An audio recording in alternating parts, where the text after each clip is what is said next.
Willow Creek was the kind of small town where strangers waved at each other, church bells dictated the rhythm of life, and everybody knew everybody's grandmother by name. Nothing horrific ever happened there, at least nothing recent enough to remember. That changed the year patients at the old Willow Creek Hospital began to disappear without a trace. It started with Mrs. Helen Harper, a 78-year-old widow admitted for observation after complaining of dizziness. Nurses saw her that night. By morning, her bed was perfectly made, tucked tighter than any nurse's hands could manage, and she was gone. No security footage, no footprints, no signs of forced entry. The town panicked, but only quietly at first. A few weeks later, 19-year-old college student Miles Cortez, recovering from a bike accident, vanished in the same way. His phone, wallet, and even the book he'd placed on his lap were still on the bed. The sheets were tucked, the pillow fluffed. Miles was gone. Whispers turned into fear. Fear turned into dread. Parents pulled their loved ones out of the hospital.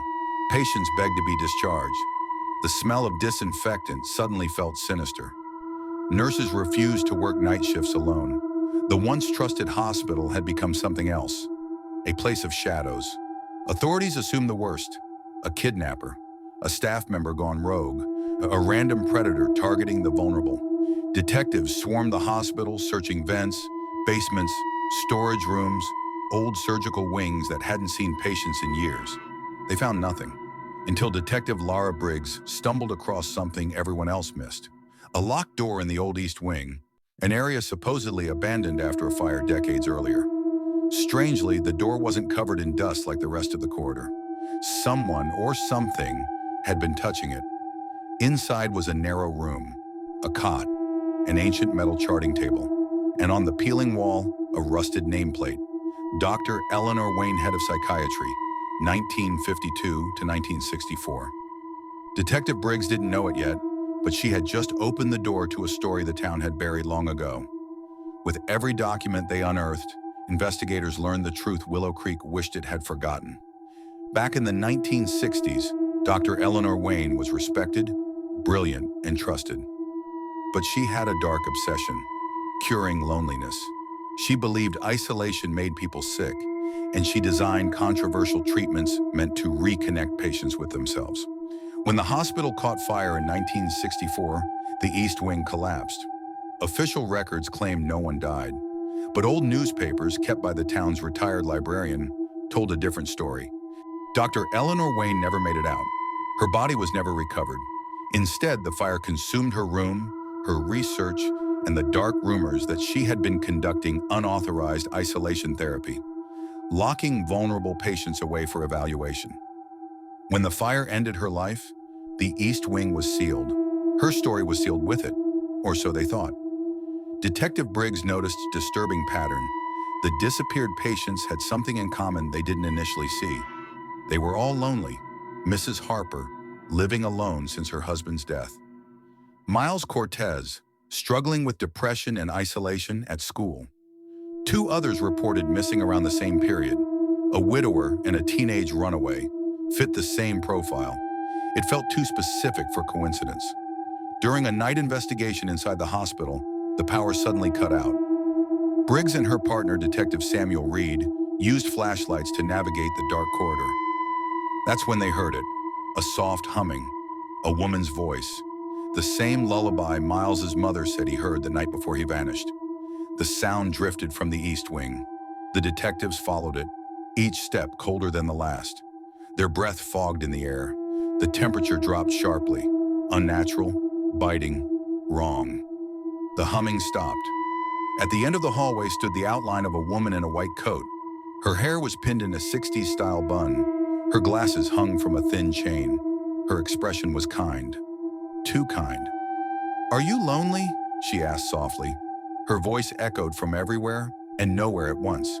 When Briggs lifted her flashlight, the woman vanished, leaving behind the hospital chart of Mrs. Harper, despite the police having removed it days before. The detectives fled. Investigators brought in psychologists, priests, and historians. They interviewed former staff. And slowly, a horrifying realization formed. Dr. Eleanor Wayne never stopped her work. In life, she locked patients away to help them reconnect. In death, she was still collecting the lonely, pulling them into her realm, a place between life and death, where time didn't move and her patients never had to feel alone again. One nurse described seeing a handprint appear on a fogged window. Another claimed she saw Mrs. Harper's reflection in a mirror days after her disappearance, smiling peacefully. Every witness believed they saw something real, but the physical world stayed empty. No bodies, no clues, just perfectly made beds. The last disappearance happened in front of a witness, a young nurse named Camille. She heard Miles's voice from an empty hallway, a soft call. "Can you help me, please?" She ran toward it. Detective Briggs, reviewing security footage later, saw Camille vanish mid-step. No fade, no blur. Just here 1 second, gone the next.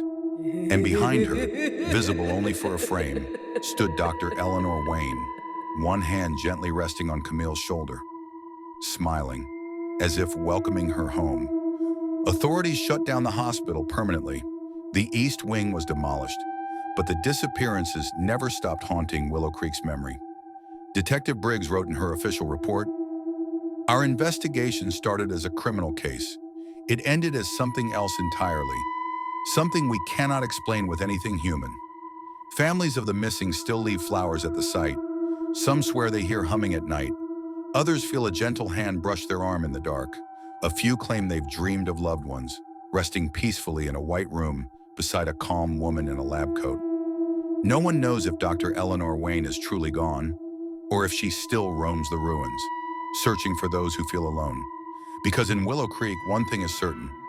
Some ghosts don't haunt out of malice. Some haunt because they still think they're helping.